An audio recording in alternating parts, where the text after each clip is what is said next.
Hello everyone, and thank you for attending today's webinar. What research tells us about reducing chronic absenteeism? Before we begin, here are a few housekeeping items. At the bottom of your audience console are some application widgets you can use. You can expand each widget by clicking on the Maximize icon at the top right or by dragging the bottom right corner of the widget panel. This webinar is being recorded, and the recording will be available approximately 1 day after the webcast using the same audience link. A copy of today's slide deck and other items are available in the Resource List widget. It's a green folder at the bottom of your screen. If you have any questions for presenters during the webcast, click on the Q&A widget at the bottom and submit your question. We will try to answer as many questions as possible during the webcast. If we run out of time, your question will be answered later via email. We do capture all questions. If you have any technical difficulties, please click on the Help widget. It has a question mark icon and covers common technical issues. Now I'd like to pass it over to Natalie Paquette. Natalie, you now have the floor. Thank you. Thanks, everyone. Welcome to today's webinar. We're so glad that you've joined us to learn about what research tells us about reducing chronic absenteeism, what educators in Pennsylvania need to know. Today's workshop is brought to you by the REL Mid-Atlantic in collaboration with the Pennsylvania Department of Education. I'm Natalie Paquette, and I facilitate the School Support and Improvement Research Alliance at the REL Mid-Atlantic. The REL Mid-Atlantic is funded by the Institute of Education Sciences, and we serve 4 states and the District of Columbia: Delaware, Maryland, New Jersey, and Pennsylvania. The RELs work in partnership with schools, school districts, SEAs, and others to use data and research to improve academic outcomes for students. While I briefly review today's agenda, I'd like to ask that you use the Q&A box to write what you hope to get out of the workshop today. So today, what we hope that you get out of the workshop is that you will leave with information about the research on strategies to reduce chronic absenteeism and how you might target some of the root causes of chronic absenteeism. We also hope that you'll leave with insights about various characteristics and strategies for reducing chronic absenteeism in your schools. Today, we're also pleased to bring you practitioners and experts who have worked in reducing chronic absenteeism in multiple schools and also hearing from practitioners who have done this work in their own schools. In addition, you will have some time for Q&A with our practitioners and experts. So be sure to queue up your questions and be ready to submit them in the Q&A box throughout our time together today. And I will ask before you leave to please be sure to complete a brief survey so that we can know how we did and we can continue to improve in the work that we do for you. So without further ado, I want to introduce our first expert and speaker, Cecilia Long. Cecilia is an Associate Director of Programs at Attendance Works. She brings vast experiences overseeing the development of Attendance Works resources for reducing chronic absenteeism. She conducts and delivers and facilitates online and in-person learning and training for reducing chronic absenteeism. And I think we'll all learn a lot from what she has to share today. Cecilia, I'll turn it over to you. Thank you so much, Natalie, and greetings, everyone. It's a pleasure to be here with you today. There's a growing awareness across the country about the impact of chronic absence on student achievement. Thanks to the Office of Civil Rights, we learned in 2016 exactly how large a challenge this poses to our nation. In the 2013-14 school year, 6.8 million students, 1 in 7, missed 3 weeks or more of the school year. Absenteeism affects communities in every state, in every district, as you can see from this heat map. The darker the color, the higher the percentage of students who are chronically absent.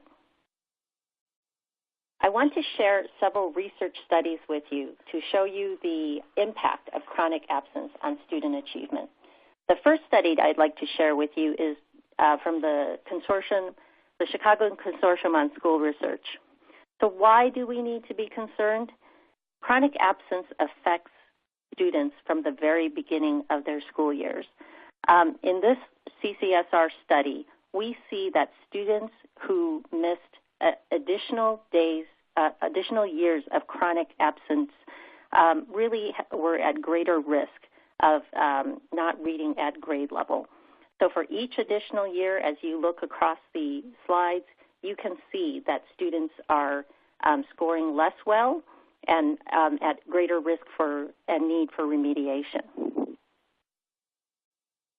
In the second study from Rhode Island, we can see that chronic absence in kindergarten is connected to poor long-term outcomes. The study compares kindergartners with regular attendance to kindergartners who are chronically absent. Kindergartners who are chronically absent had lower levels of literacy in first grade, lower achievement as far out as fifth grade, and they also scored 20% lower in reading and math assessments. They were twice as likely to be retained, twice as likely to be suspended by the end of seventh grade, and they were likely to continue to be chronically absent. The last study I'll share with you is from the state of Utah. These were the effects of chronic absence on dropout. When this study took a look at students by the number of years that they were chronically absent between 8th and 12th grades, you can see that the impacts were worse with each additional year of chronic absence. So for students who were chronically absent for 4 years between 8th and 12th grades, 61.3% of them, 6 out of 10, dropped out. So this is just some of the research that's out there that shows the negative impacts of chronic absence. So how can we really address this issue? I would like to take a few moments today to offer some ideas to frame how to design effective solutions. Our other speakers today will give you greater depth and examples about what can be done, both in Pennsylvania and at the district and school level. So the first part of really successfully addressing absenteeism is to understand why students are absent. Attendance Works divides these reasons for chronic absence into 4 categories. We look at barriers such as illness, chronic illness, lack of access to health care, poor transportation. These are things that make it very difficult for a student to get to school. The second category we look at are negative school experiences. Are students avoiding school because they are struggling academically or socially? Is bullying going on? Is there an undiagnosed disability that is keeping the student from being successful? So that's a second category. The third category is lack of engagement. The student may find the curriculum not culturally relevant or engaging, and they may not have meaningful relationships with adults in the school. And the final category are misconceptions, that absences are only a problem if they're unexcused, or missing a day here or a day there isn't a problem. These are not exhaustive lists. You probably have more factors that you can identify, but again, the key is that we understand what is driving the absence so that we can craft the right solutions. In our work with districts and schools across the nation, we really see these site-level strategies, these 5 strategies, as being effective and critical to reduce chronic absenteeism. Part 1, or A, is that we need to engage students and parents positively to build that partnership with parents before any issues occur with attendance. Second, we need to recognize good and improved attendance. So many of us grew up with perfect attendance, but we know that rewarding the handful of students who have perfect attendance isn't going to motivate change amongst those who really need it. So good and improved attendance, marginal improvements is really important. Third, we really need to monitor our attendance data and practice. Paying attention to who's missing and knowing what's happening really gives us the opportunity for early intervention. And that's the fourth point, that with the data, we are able to know which students are headed off track earlier so that we can reach out, not in a shaming or punitive way, but to provide a personalized and early outreach that re-engages the student, finds out what's happening with the family, and gets the student back to school. And the last piece I would highlight for you are the importance of developing programmatic responses to barriers, not just solving things one by one or case managing our way out of chronic absence. We really want to be able to look at larger patterns and larger solutions. So I'll give you an example of that. We worked with one school district where many of the elementary school students were not getting to school after significant snow. And it really wasn't long before they figured out what was going on, that the snow was piling up and it was hard for parents and little kids to get through the snowdrifts in the unplowed sidewalks. So that led to a conversation with the city about clearing those sidewalks on the way to school a priority. So that was a fantastic example of how you were able to use the data, ask the right questions, and come up with a solution. At Attendance Works, we talk about a tiered system of supports. What we really want to have are comprehensive interventions. Often what happens is when we deal with attendance, we only think of Tier 3. We think of the kids who are missing the most school, and our interventions all focus on the highest cost and at the latest point. This is instead a model that's much like a public health model, where we want to promote good health before we get to heart surgery. Or if you do RTI, as we're talking with educators, it's teaching the lesson right the first time so that you don't need later intervention for large groups of students. So we talk about Tier 1 being your universal strategies, your prevention strategies, Tier 2, your early intervention strategies, and Tier 3, which we only want to reserve for the students who really need it, are intensive interventions. And that way, as a system, we're able to prevent needed remediation, and we're headed to lower cost strategies, which in these times is a really important thing for us to focus on. So let me give you some examples of the different tiers and strategies. So what is Tier 1?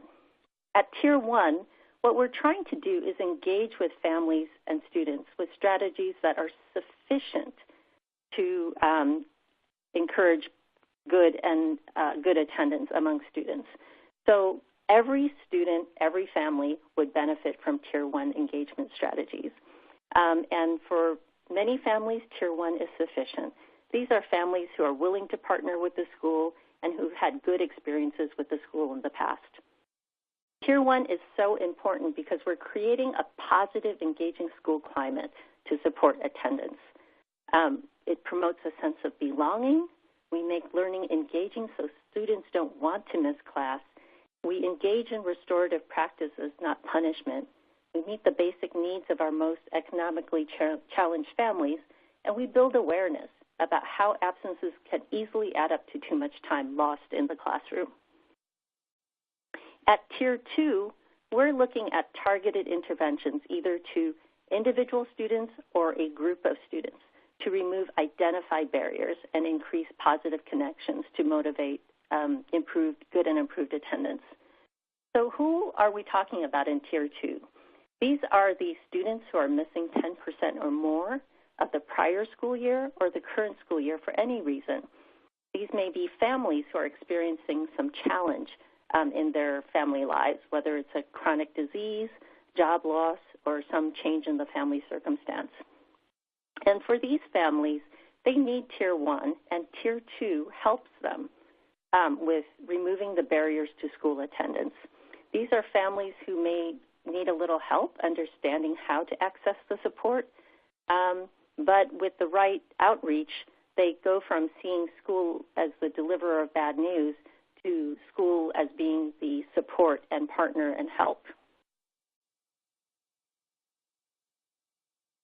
I want to say a few words about how we use data to identify students for Tier 2 supports. One of the most exciting things about chronic absence data is that it's a great early warning indicator. We know, as I shared in the research, that when students are missing the prior year, missing 10%, it's fairly predictive of what might happen in the next year. So if you know your list of students who are chronically absent in the previous year, that actually will allow you to take some positive action on day one of school with that student. And if you're using 10%, you're able to look over time. So you're tracking in the first 2 weeks of school, how many students have missed 2 days. In the first month, you're looking at who's missed 2 to 3 days. And in the first 3 months, you're looking for 4 absences. And afterwards, 10% of the days that have elapsed. So why do we give this guidance? One of the most interesting questions that the Baltimore Education Resource Coalition answered for us was when we asked them, is the first month of school predictive of the rest of the year? And it was a fascinating question with a great answer. Basically, what they found when they looked at a year's worth of data was that students who missed 2 to 4 days in the first month of school, September in Baltimore, were 5 times as likely to be chronically absent. And students who missed 5 more days were 16 times as likely. So that really validates our observation that prior year chronic absence is pretty predictive of the next year. So I had talked about Tier 3 as our last tier. These are the most intensive interventions that we offer, often for multiple agencies or with specialists in our school district or community. And these are the services and interventions we want to reserve for the most serious cases, for students who are missing 20% or more of the prior or current school year. And these may be families who are involved in different systems like child welfare or juvenile justice. So these are families who may be feeling hopeless because of the difficult barriers they may be facing, whether it's homelessness or incarceration, and they really need the intervention in order to be successful in helping their students get to school every day. So who can help families in Tier 3? Here's a list of some of the people who I've seen successfully help.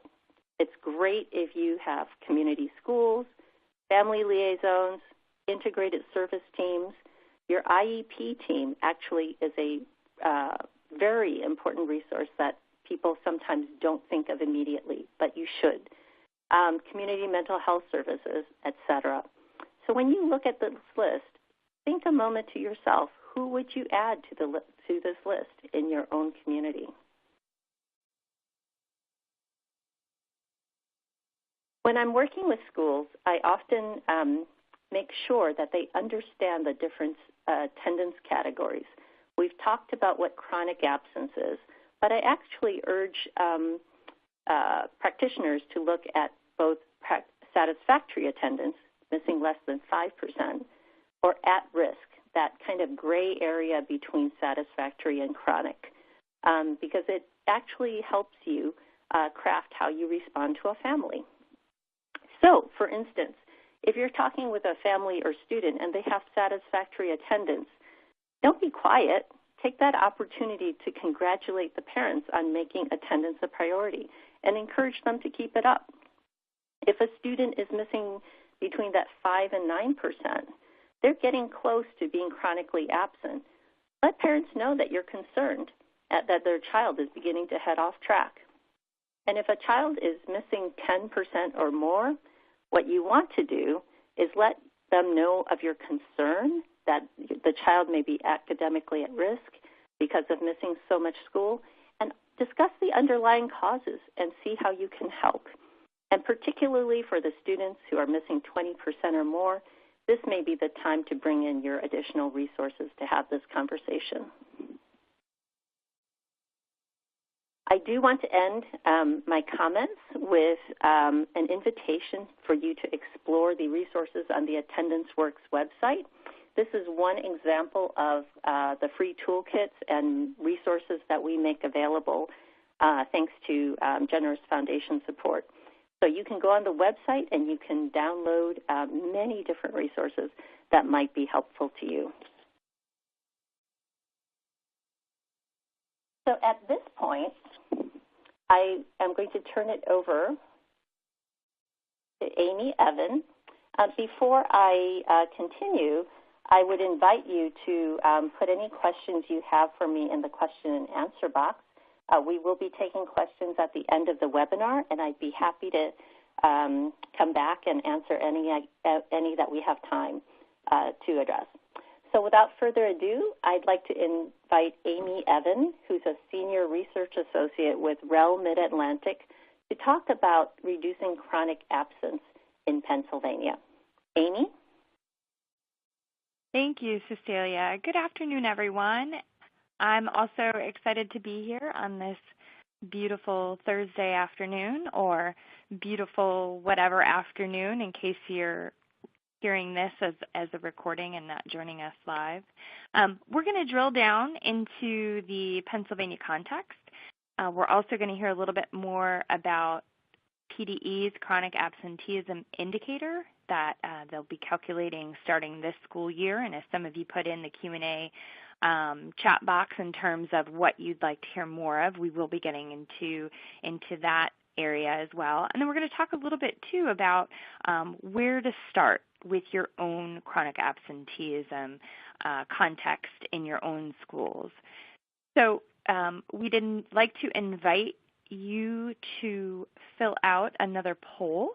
If you know, what is the percentage of students at your school or schools that are chronically absent? If you're at an IU, you can feel free to pick one school. You can feel free to pick what the overall area seems to experience in terms of chronic absenteeism. If you don't know your current chronic absenteeism data, that's okay. We'll talk about how to really dig in and find out what your current who your current students are that could be, as Cecilia pointed out, at risk or currently chronically absent. And then, too, if you're not comfortable sharing what your current chronic absenteeism data looks like, but you know how to access it and where to go to find it, that's fine, too. You can indicate the last answer. So go ahead and indicate your current chronic absenteeism percentage,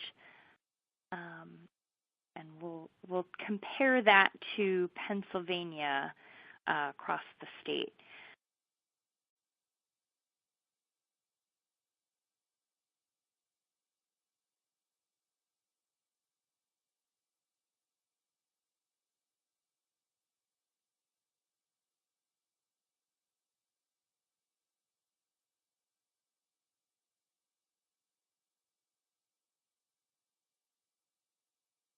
All right, let's see where we are.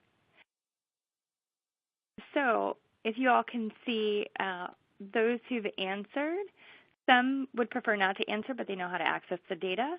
But it looks like some of us don't currently know what our chronic absenteeism data looks like, which is fine. That's quite okay. I hope you get some further information out of this webinar.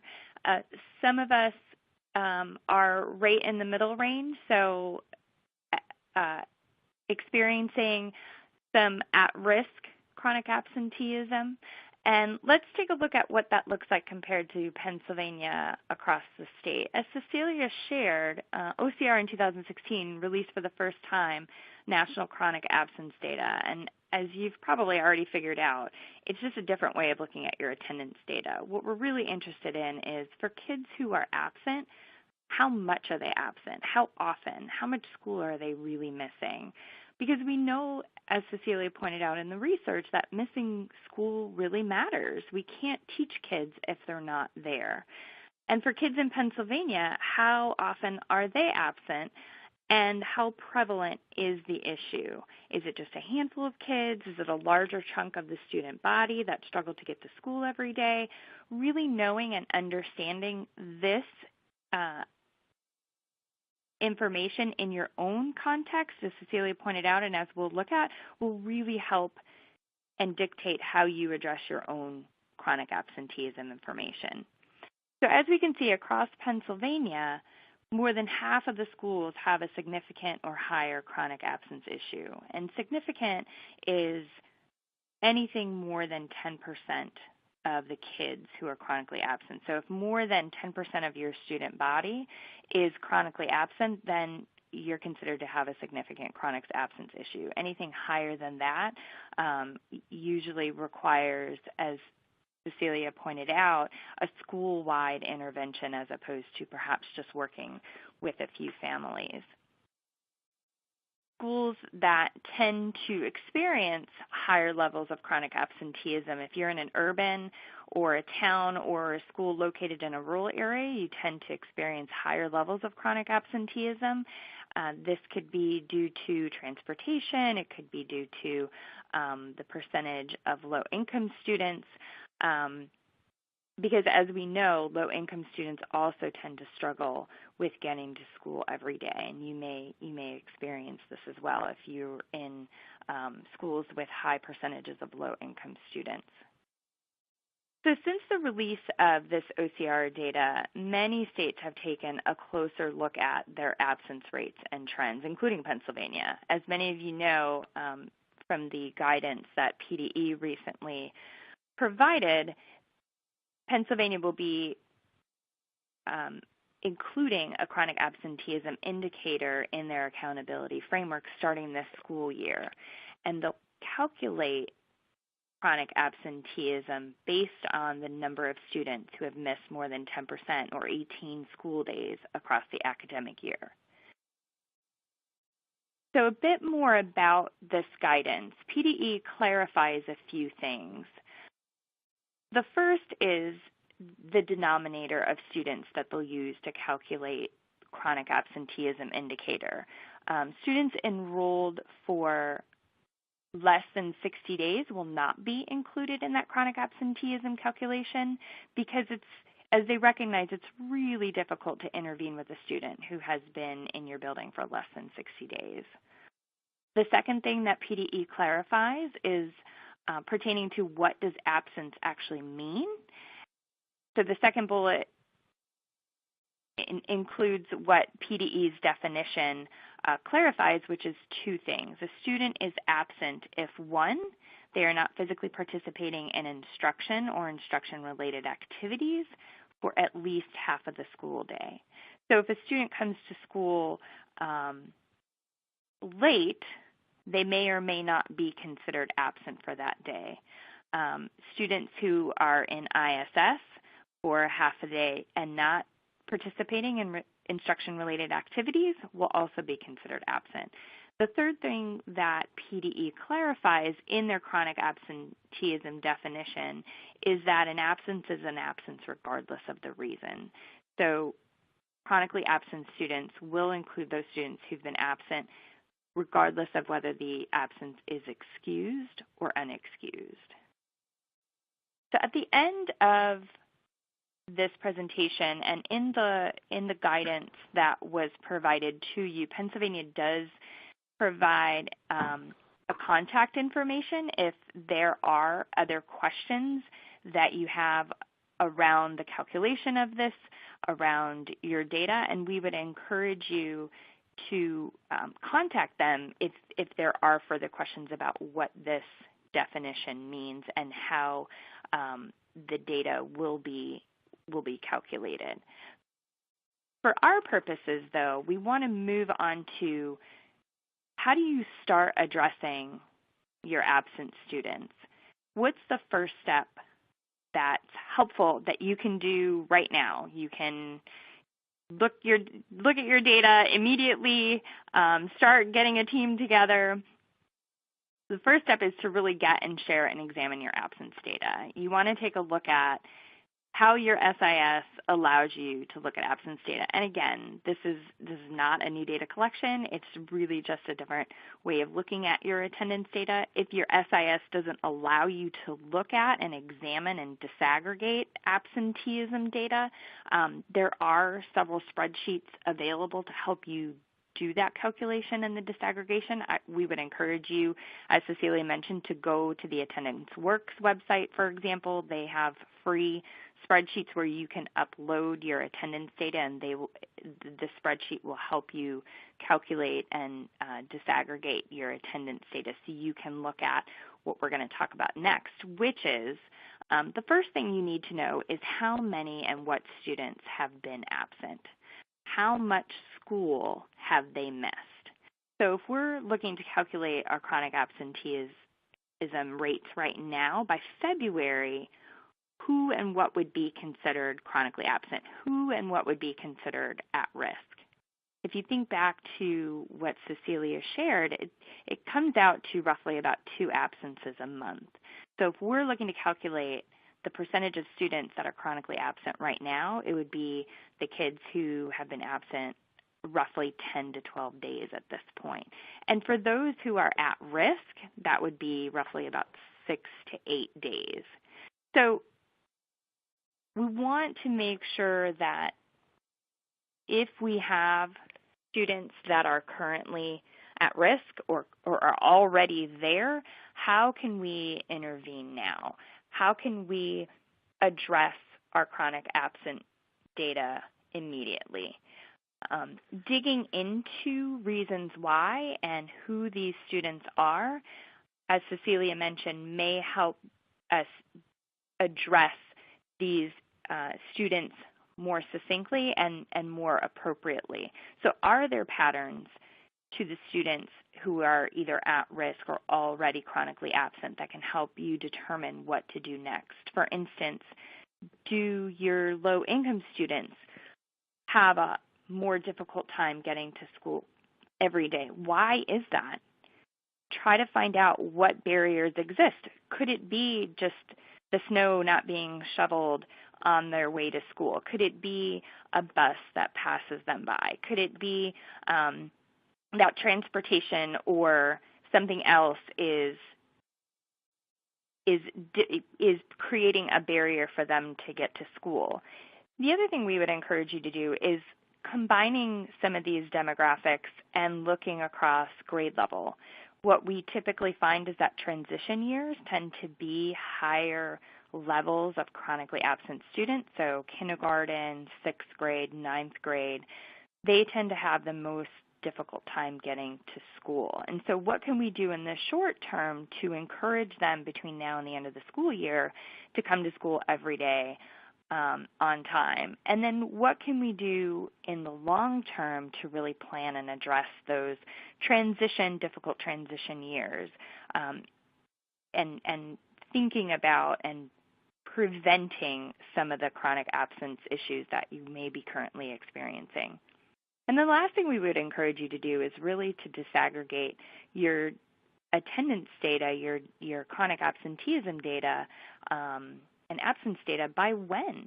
When are students absent? Is it on Monday? Is it on Friday? Is it on Wednesday? Is it on Thursday? Is there some day that students tend to be missing more often than not? And are there things you can put in place to really encourage students to come? So a lot of times double incentives on Fridays for attendance is a really effective way to get students to make sure they come to school on Friday.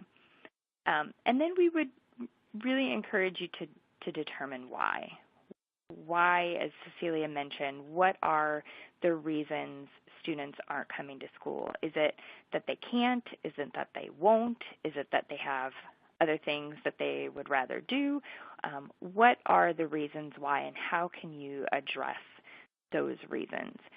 And then lastly, let your data guide your action. So if you're at a district office looking at your chronic absence data, do you need a targeted approach for a small subset of schools that the students are really struggling with coming to school every day and really determining why that might be? Or do you need a district-wide initiative for all schools and you need to get all hands on deck and really figure out with your community partners and with your other social services to determine what and how you can address the chronic absence data that you're currently experiencing and seeing.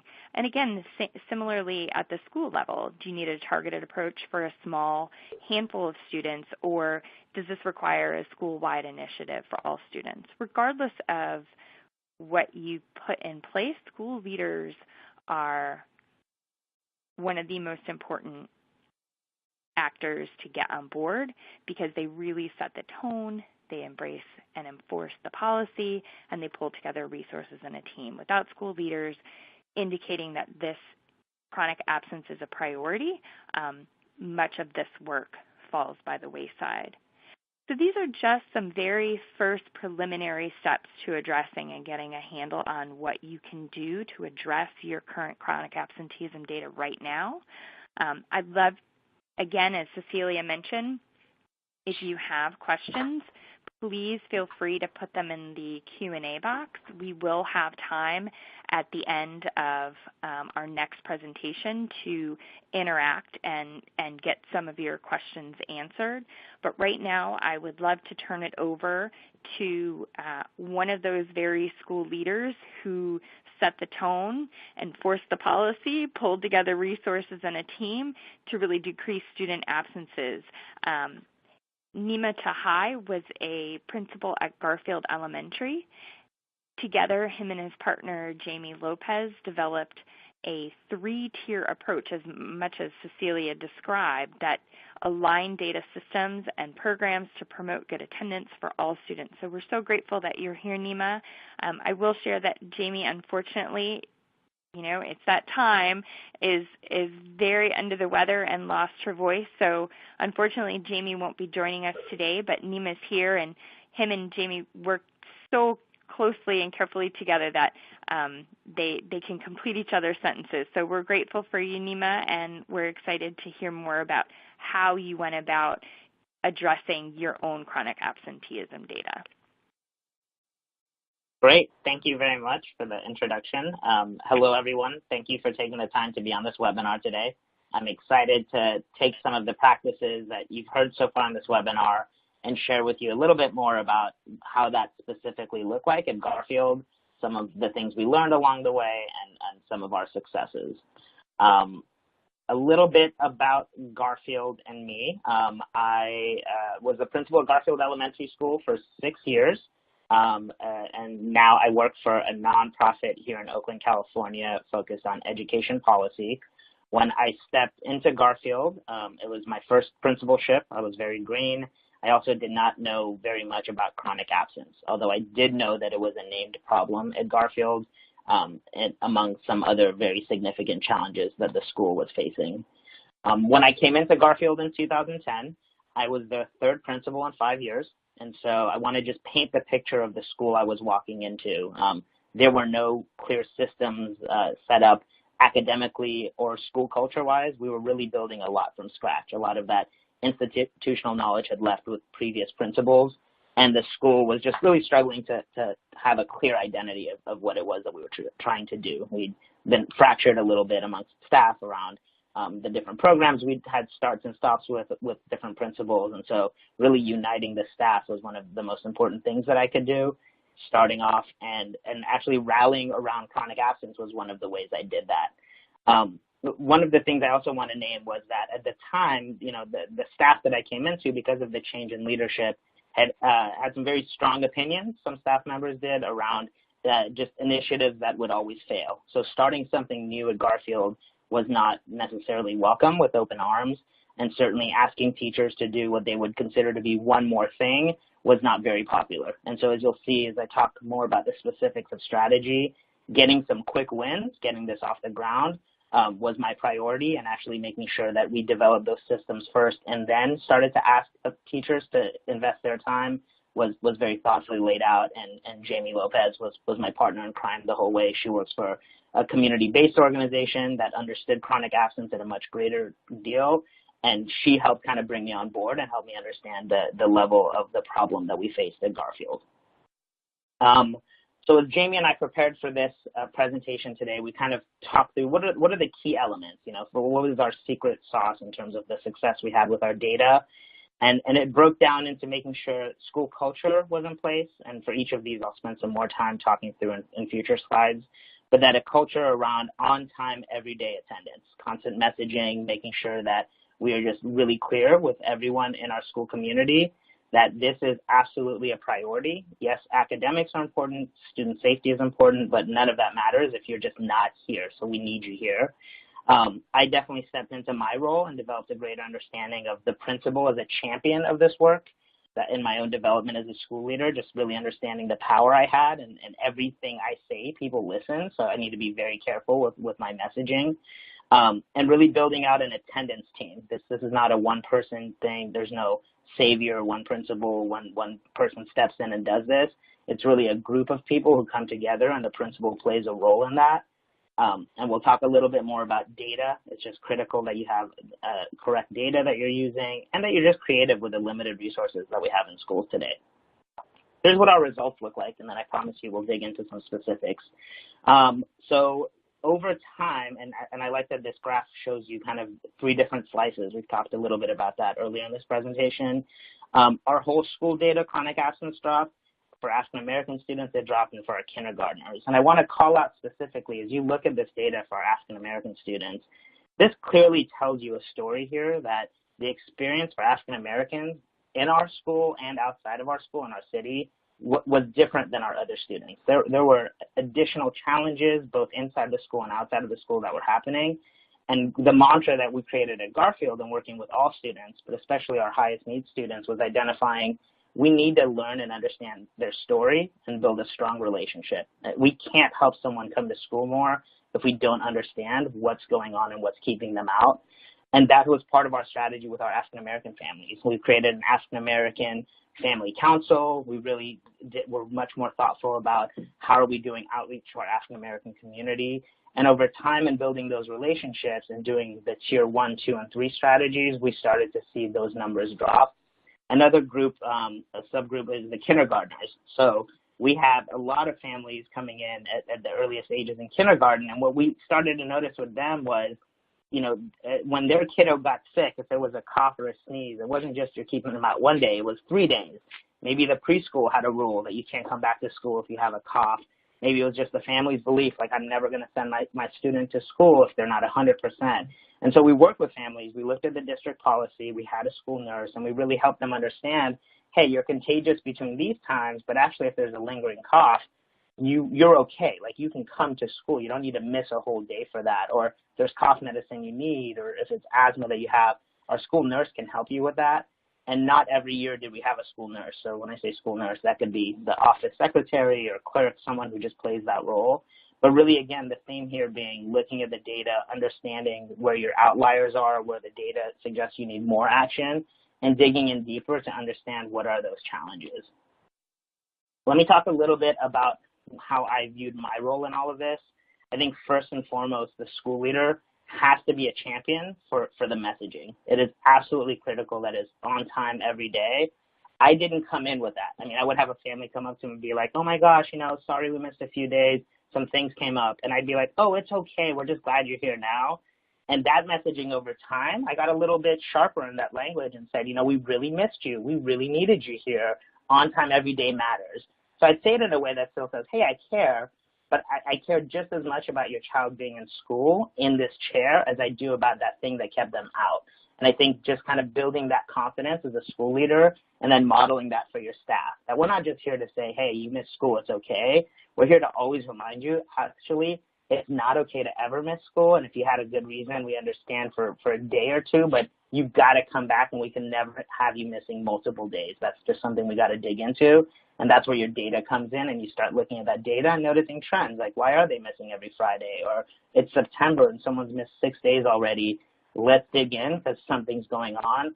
And families often will not come and share that with you. But if you take the time to get to know them and let them know you care, you'll start to learn more about some of those barriers.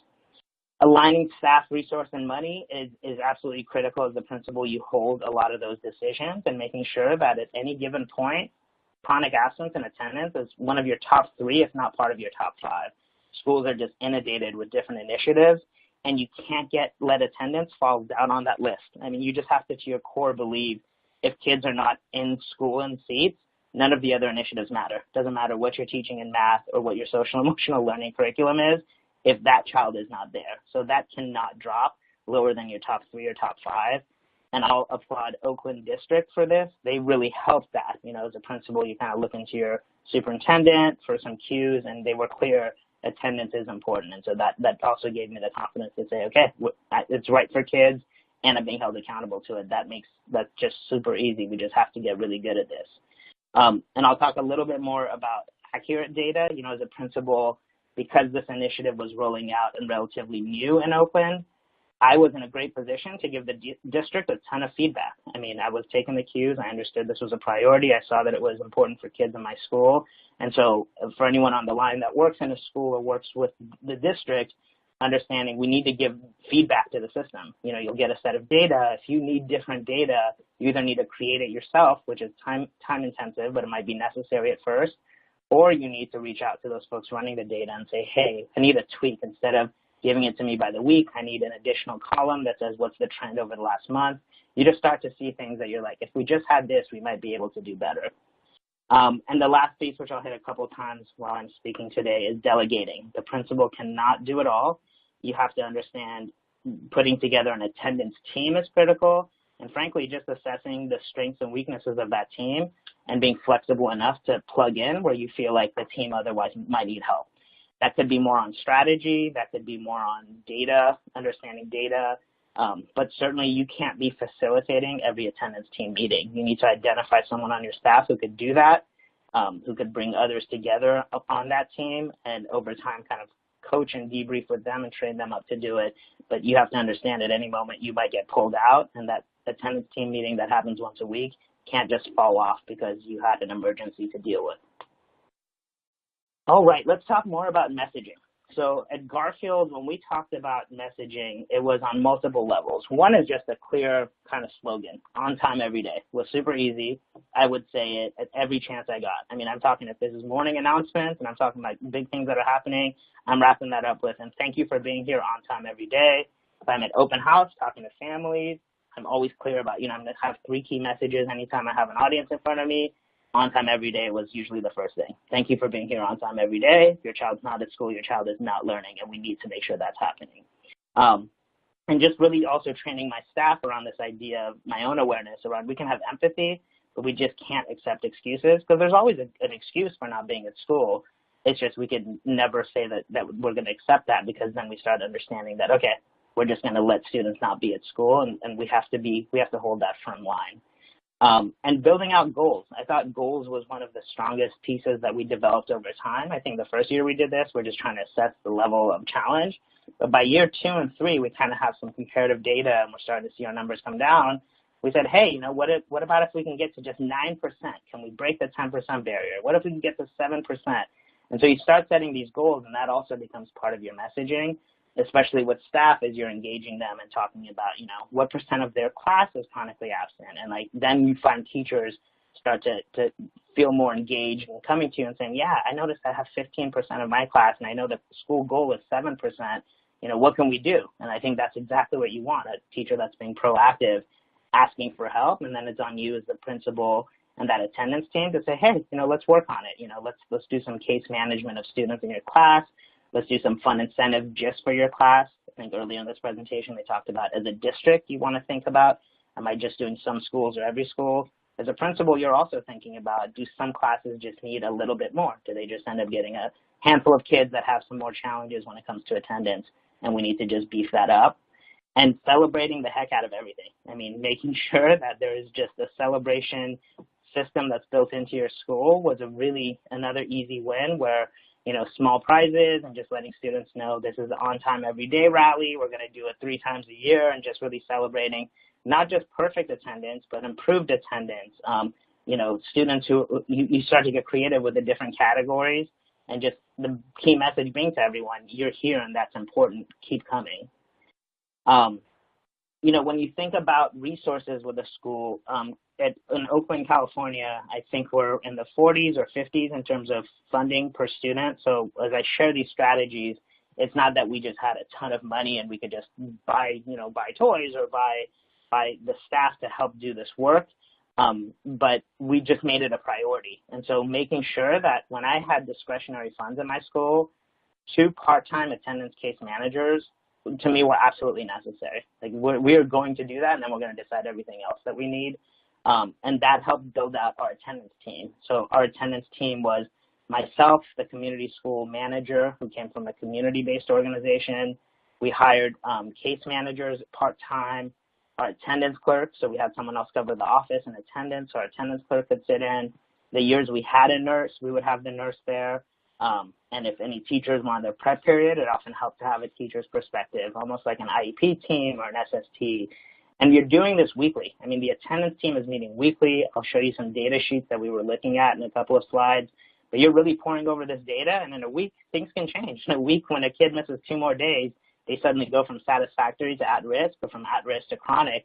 And that's the level of data mining you need to be doing to catch it right when it happens, and to set a goal that, okay, we need to reach out to this parent today. Like, oh, glad we looked at this data. We need to make sure we have an action plan. And then the part around staff that I was sharing earlier, you can have this attendance team up and running and poring over this data and not have every teacher on your staff chanting on time every day and super into this. Like, you could build out these systems, and again, I'm going off my experience at Garfield, where there was some initiative fatigue. If your situation is different, please, by all means. But if you find yourself in a situation where you're like, how do I bring this into my school community? You could layer it in, asking teachers to do more and more over time. And as they see that it's more successful, they're more likely to lean into it. But the one thing that I made sure, I think, starting in year 2 of this initiative, that I realized is once a month at a staff meeting, there's always more to talk about than we have time to talk about. But 10 minutes for attendance and our attendance goals and chronic absence, that became a non-negotiable. So we would always print out data for every class, show every teacher their list of, here are your students who are chronically absent, here are your list of students who are at risk, satisfactory, just making sure, and they already knew this for the most part, but the nuance of like, oh, I thought this student was in this category, they must have slipped, like that's what helped. But teachers know they're most chronically absent, but they don't always know the students who are at risk of becoming chronically absent. And so as you think of the tiers, that tier 2 group of students who are starting to really slip into needing much more attention, you want to try to catch them as soon as possible so that your tier 3 intervention can really be focused in on the highest needs, and that you catch some students as they start slipping into bad habits with attendance before they're just full-blown missing more school than they should. And now you're like, wow, we have another student that we need to case manage. You want to catch that a little bit earlier. I want to talk a little bit more about data. So ensuring that the data was accurate, this was something that over time we got much better at doing. And frankly, when you look at the data, sometimes we'd realize like, hey, this kid's on this list, but I actually think they should not be at risk. They should be chronic. Like, I haven't seen Johnny at school for like a week now. So looking at that data, one, makes sure that it's accurate. So you could follow up with teachers around their attendance taking policy and be like, oh no, there was a sub for a couple of days in that room and maybe they forgot to take attendance. So you just like, that's critical, just for making sure the students are actually being counted for what they should be. And as I'm looking at data with my team, I'm also making sure that, I'm giving strategy. So, if we have tons of kids that slipped into chronic absence, we only have a limited amount of resource of time that we can put in. How are we going to invest that, right? Are we going to decide we're going to hit 2 students a week for the next 3 weeks and we're going to have parent meetings? Are we going to invite all 6 of those families in and try to do something with them? Knowing the families and deciding the strategy was a key part of these attendance meetings. And between the 5 or 6 of us that sat around that table, someone usually knew the best approach. Like, oh, I'm going to talk to so-and-so's grandmother because I know mom works late nights and grandma actually brings them to school, and like kind of using what you know about the family, or frankly just getting to know the family better. We would do home visits if we didn't have the information we needed, and we got really good about, showing up with love and saying, hey, we notice your kiddo's been out for a while. Let's talk about what we could do to help. And for me, busting barriers was something that I would do both at the school and at central office. So my attendance clerk can't run attendance if the teacher doesn't take it. So sometimes I'm following up with teachers. But also central office made a commitment to give us a certain amount of data. And if we were meeting Monday morning for that attendance meeting and that data wasn't available, our meeting was shot. We were starting to depend on that. So really holding the systems accountable at the district level as well to make sure that we had the information that we needed.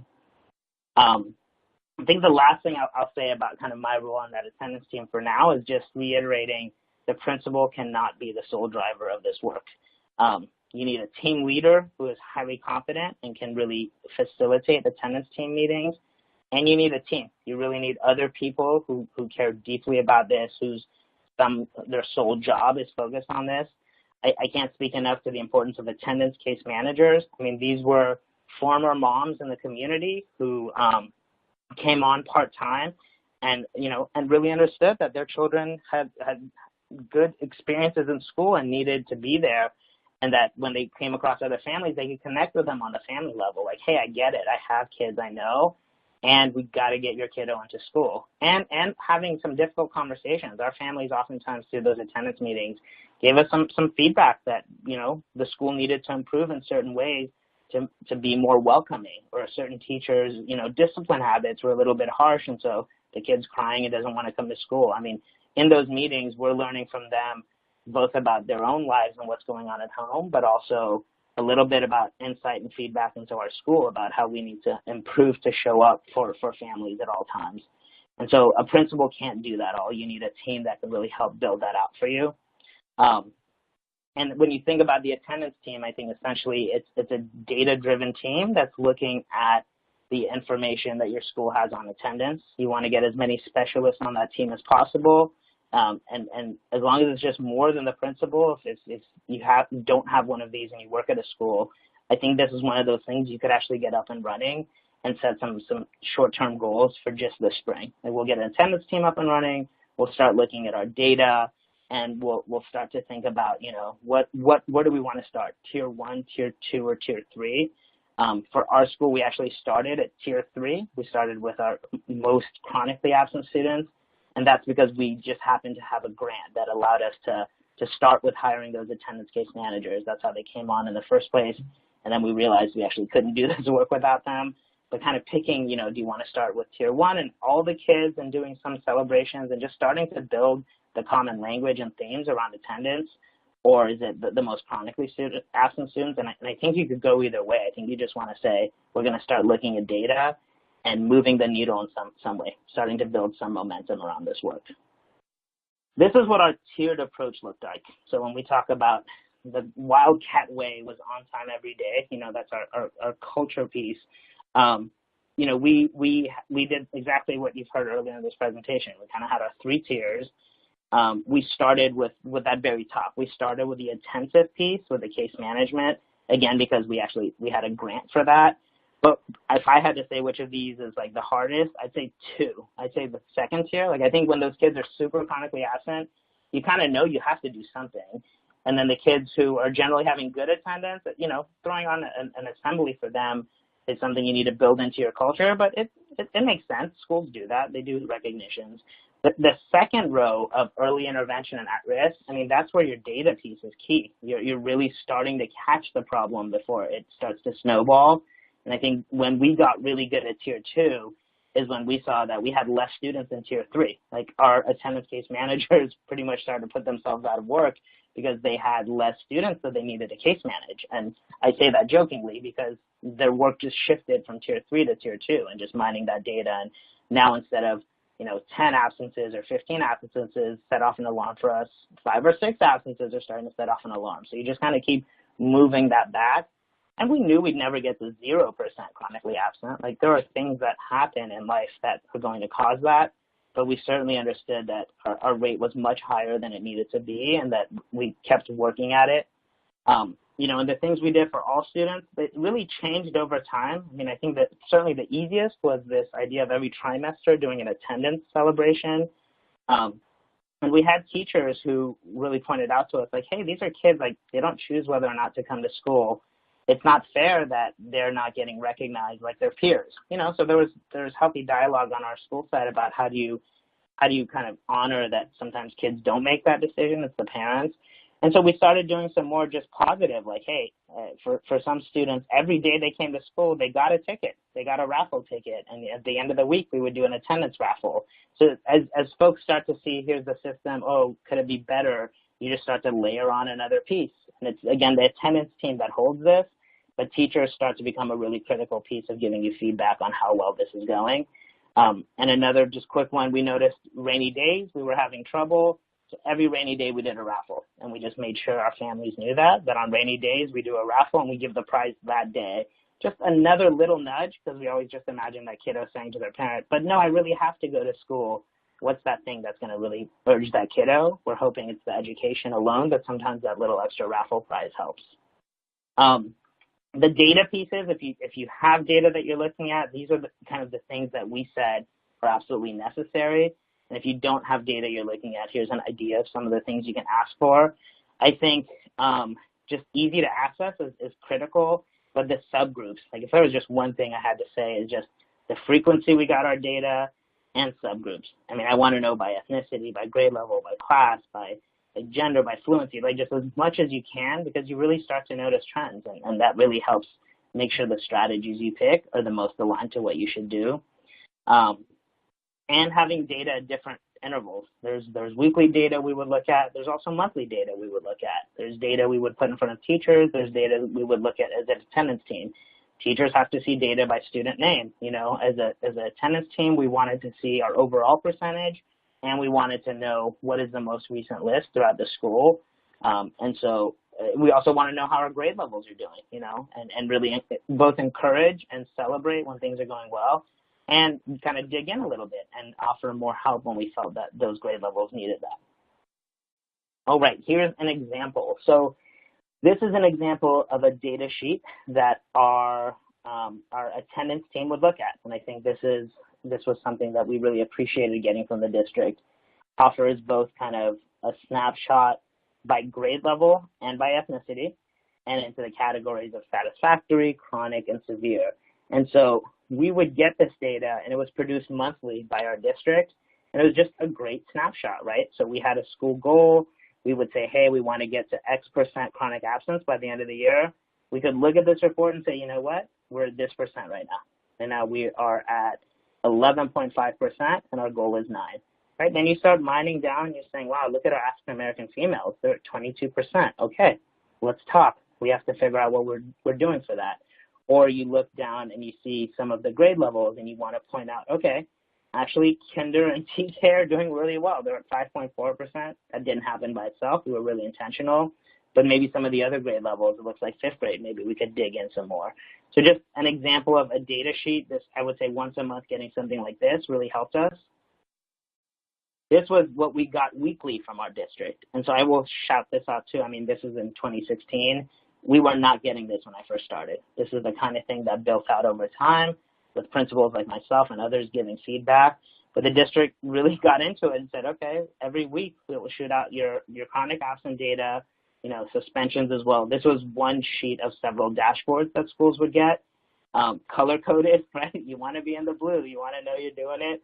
Garfield, I mean, this is just such a great point of pride for us as well, just saying where we stood compared to other schools. So once the staff was on board with this idea, they really got into the competitive aspect of this. So, like, we never lost sight that it was about kids. But, man, to say, like, we were beating Acorn Woodland felt also pretty good. And so I'll take motivation wherever I can get it if it's about attendance. And so having data like this to look at weekly as an attendance team, this doesn't tell us the who. This just gives us a snapshot in time about how we're doing. I can't show you a report with student names, but imagine a similar report like this that tells me exactly who that 4.9% is, right? And who the students are that are satisfactory and who the students are that are at risk. That report by student name trumps both of these that I just showed you. So, like, that is the one you absolutely need to do this well. These are really nice to have that also serve a purpose. So in your dream world, you're asking for all 3 of these. And, you know, like I said earlier, resources, we didn't have a ton of extra resources, especially after, you know, we put money into our attendance case managers.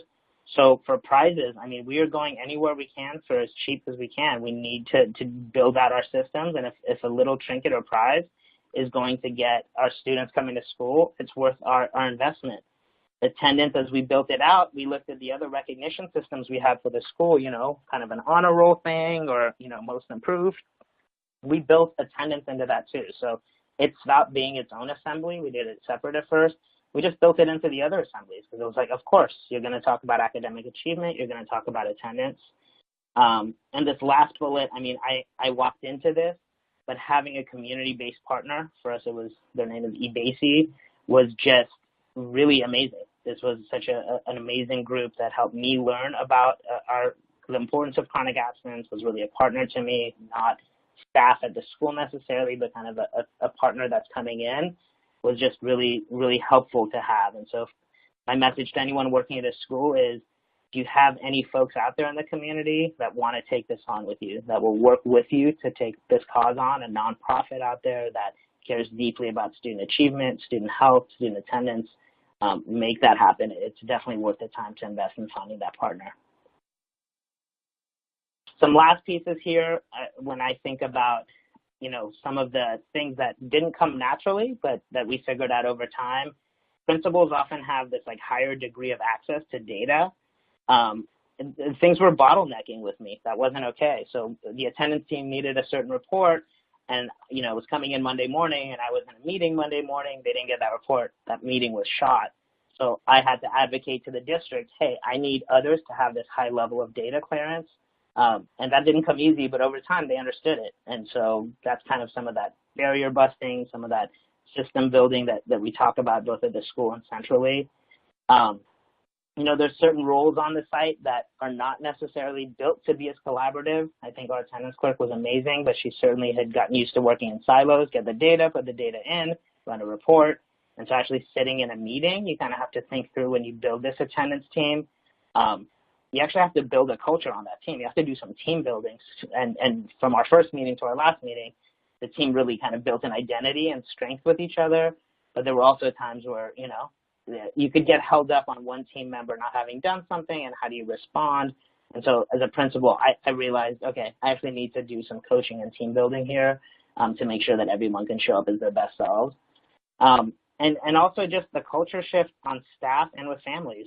Some families that are chronically absent do not feel comfortable or safe at school. And I talked a little bit about this earlier, but it's just important that you take the time to really understand a family's history and demonstrate to them over and over again through messaging and your love that things are going to be different for their child, because that whatever experience they had that has left a scar with them, it's real and you need to honor it. And it's not, you know, and with staff making sure that we're not blaming anyone. It's so easy to say, oh, those parents don't care. And that's just not true. You have to take the time to really understand everyone's story and know that every family wants the best for their child. Some are just going to need a little bit more love to meet whatever expectation that the school is setting for them. All right, I could go on for days about this, but I will stop there, and hopefully for folks listening, this has been helpful. I appreciate the opportunity to share. Hopefully you've had a chance to share some questions in our question box. If not, you can use this opportunity now. And I'm going to go ahead and pass it back to Amy Evans. Thank you, Nima. We really appreciate you being on with us today and sharing both your leadership strategies and just your passion for getting every kid to school on time every day. We really appreciate it. We want to open this time to questions and answers. This is a really great way to interact with our presenters and our experts. If you have to drop off for any reason, we ask that you please fill out the survey. It's in the green or teal widget folder, and that will provide us with some really great feedback on this webinar. I want to acknowledge that we've had several questions come in related to PDE's definition of chronic absenteeism.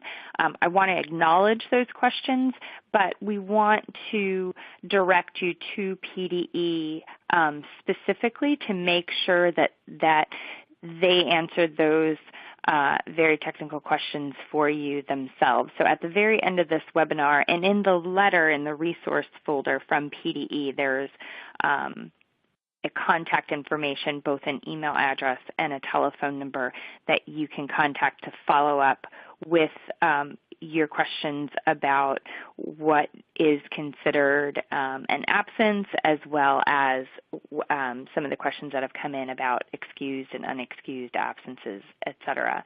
But we'd like to talk a little bit about some other questions that have come in. And this question is for Cecilia. How do you address chronically absent high school students? What kind of incentives work at the high school level that you've found? So Cecilia, if you wouldn't mind answering that question that has come in the Q&A, and while she's answering, we would again encourage you to put other questions that you may have in the Q&A box as well. And we have a good 15 minutes, so we're looking to answer as many questions as we can today. Well, that's a great question about high school students. As we know, they're a little different from our little kids. So in terms of incentives, what we've seen really works, and we've learned this from our partners at places like Get School, which work exclusively with secondary students. They're looking for something that really is a unique experience. So, the chance to win a special principal of the day, for example, or to go somewhere special is very motivating. Also, in terms of messaging for high school students, we worked with Get School to do a national survey of students, and what they said made a lot of sense. What motivates them is not getting a smoothie, even though that's nice, or a gift card, but they're really very responsive when they see the link between coming to school and their future plans and dreams for themselves. So, linking your attendance to high school graduation, linking your attendance to a future career aspiration, those are really smart ways of motivating high school students to come back to school.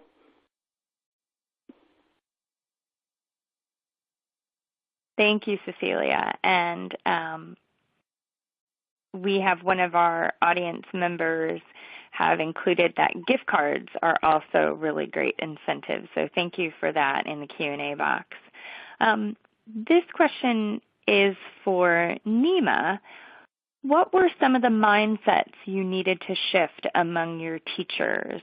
For example, if some teachers were blaming families or parents were saying things like, well, it's only kindergarten, what's the big deal?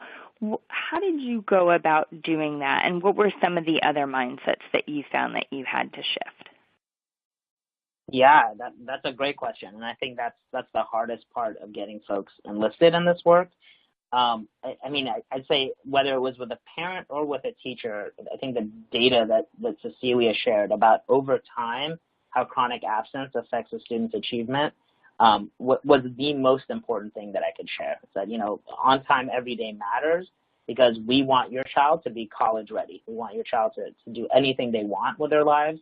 And we know that students that miss school and significant amounts of school actually have limited opportunities in the future. And so, that was just the consistent messaging that we would share with families and let them know, we have seen this play out at our school. Your child is in kindergarten, you're right. And did you know that by the end of kindergarten, your child needs to be reading, and that with every day that your child misses, there's hours of reading happening that the other students are getting that your child's not, and just really kind of drilling down into why every minute mattered and building a sense of urgency for that family member about what they were missing. And with teachers, I'd say the biggest challenge was, we were Garfield is about 99% free and reduced lunch. And there were a lot of middle-class teachers, middle-class values that came through. And so the biggest mindset, sometimes we get teachers who are like, why do we need to recognize students for coming to school? That's their job. They should be doing that. And so really teasing out and building empathy with those teachers about okay, maybe that was in your family, that was kind of the mindset that you had, or maybe, you grew up in this way. And we might have a family that has just moved here from another country where education in that country looks different. Or we might have a family who actually came to Garfield 20 or 30 years ago and has been scarred by how bad that experience was. Let's really understand their story. And so we try to include those teachers in really getting to know what is going on with that family rather than just passing judgment without having the information and data.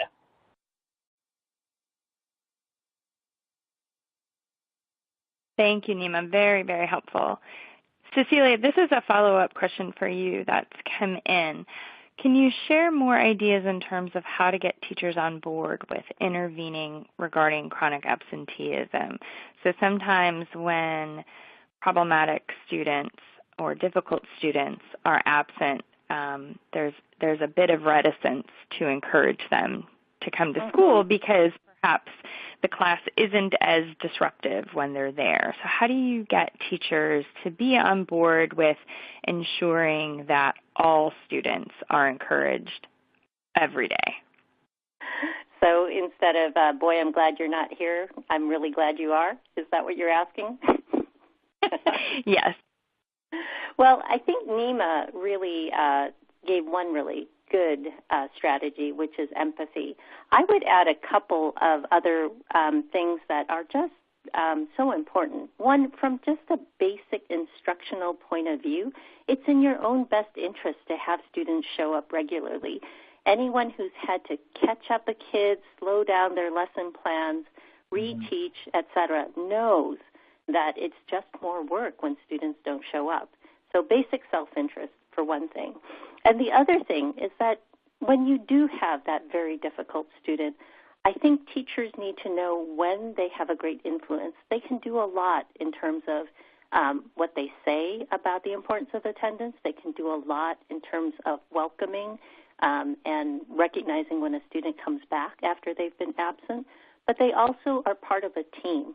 Nima talked a lot about that attendance team, and I think the benefit to this teachers at Garfield was when they did have difficult cases, teachers were not left alone to solve all the problems. They had an attendance team to turn to.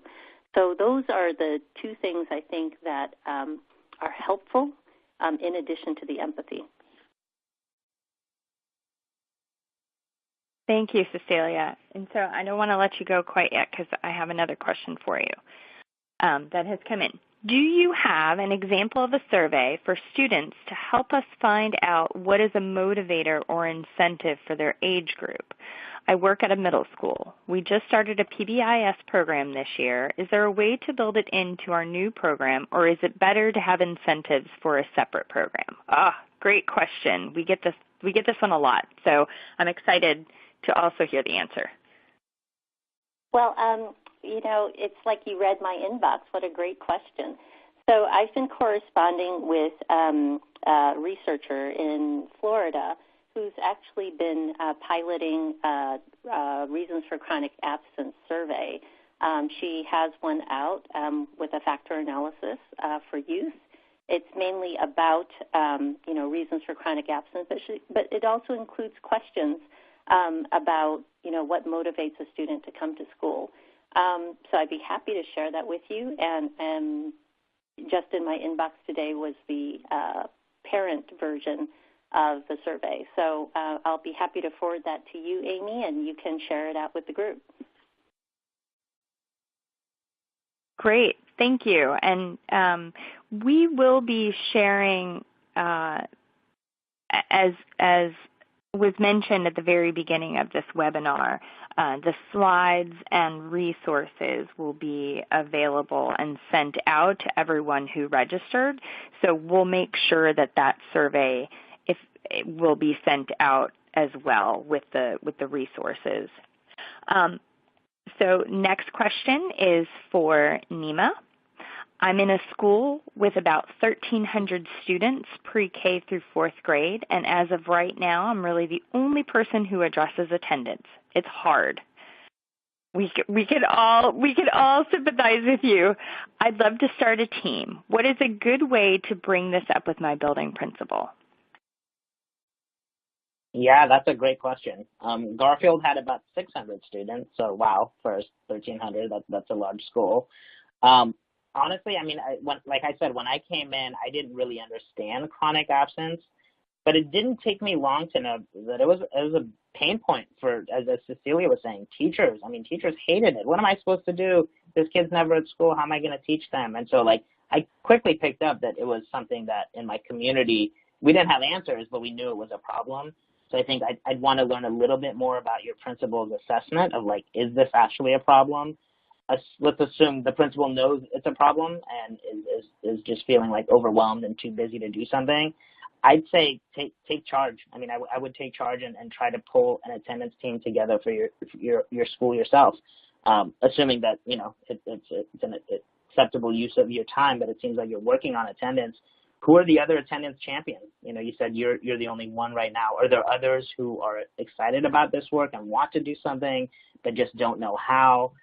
What's your access to data? Is there any way to start just pulling someone else together with you, looking at this data, and really then starting to kind of make that case to your principal that, you know, once you start looking at data, you have some strategies, defining for your principal if it seems like maybe they're just too busy, what's the lowest lift way they could support you? Is it maybe you're just going to start doing some of the tier 1 strategies about recognition and you just need a small budget to buy toys or something?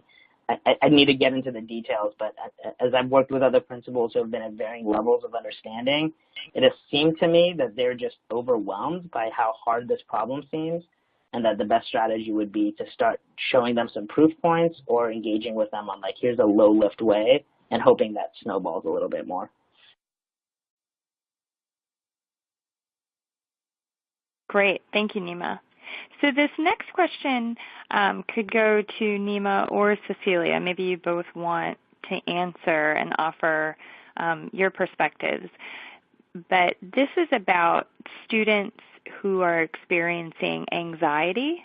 And this person writes in, do you have any strategies to help and offer parents who claim their child refuses to come to school due to anxiety?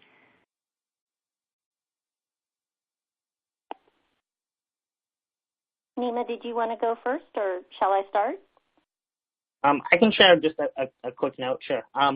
So at Garfield, our attendance team was not our only team. We also had a coordination of services team, COST.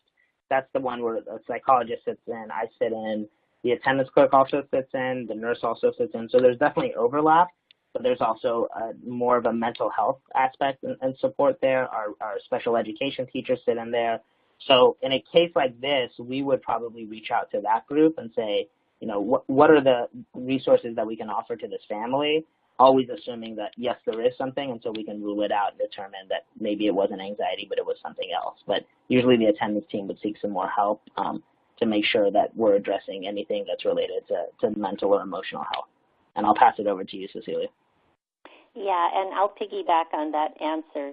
So in addition, you may not have a cost team, but certainly if this is a student whose anxiety is part of their special ed plan, you certainly could add an attendance goal related to reducing the anxiety into the plan. And you should make it a SMART goal, you know, noticing that maybe the anxiety is really triggered by things like testing. And so you'll come up with a very definite goal of who will do what by when, to lower the anxiety and reduce the barriers for the student.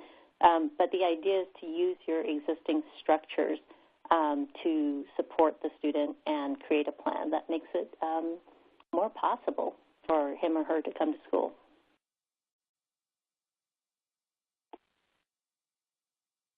Thank you both.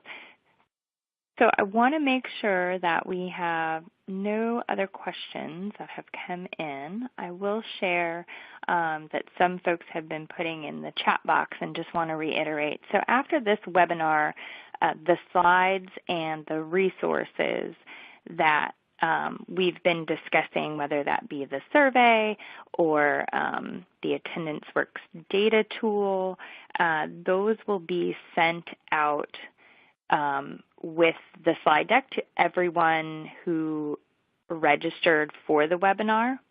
And as this has been put in the Q&A, that Attendance Works is just a wealth of information. There's a lot of really great resources on the website. It's just www.attendanceworks.org. It's a great starting point, as our audience members have indicated. There's a school assessment tool.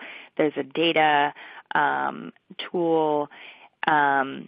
There's quite a bit of information on how to address chronic absenteeism. For questions to PDE, like excused versus unexcused,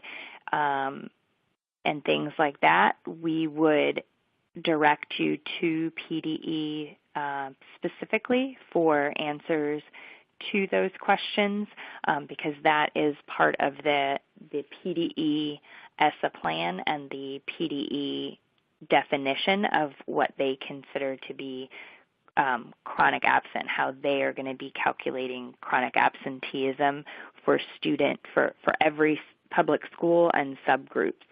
So we would direct you to, and as you know, in the letter that went out with this invite, there's some contact info in there, as well as a description and the further definition of what that chronic absenteeism data looks like. So without further ado, I'd like to pass it to Natalie to wrap us up and tell us a few more things that are coming down the pike that might be useful for folks on the phone. If you do have to drop off, we ask that you please fill out the feedback survey that's located in the green folder, but I'll pass it to you, Natalie. Thank you so much, Amy. I am going to share just a few words of thanks, but before I do that, I think we have time for maybe one more question. Cecilia is able to answer, I think, a question that we've seen a little bit of confusion around, why would we include excused absences in the percentage of students to be considered chronically absent? And then after that final question, I will share a few closing comments. Cecilia? So, yeah, happy to help. So we use multiple measures and advocate multiple measures for attendance. And people are very used to looking at truancy, which are unexcused absences. And the reason why Pennsylvania, well, let me not talk about Pennsylvania. Let me just talk in general.